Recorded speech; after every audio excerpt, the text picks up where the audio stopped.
Следственный комитет мое заявление на рассмотрение доводов отправил в Центр по противодействию экстремизма.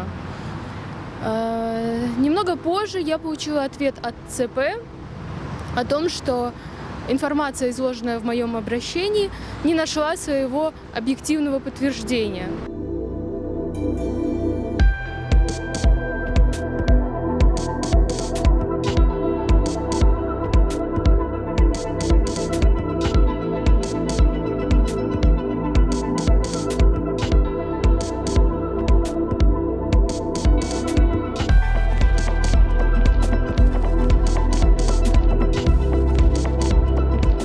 Мы не должны допускать того, что кто-то в информационном поле будет позволять себе публично говорить о том, что крымские татары предатели, что они были заслуженно депортированы со своей родины, что после окончания войны крымские татары хранили у себя дома оружие, чтобы применить его против мирного населения Крыма.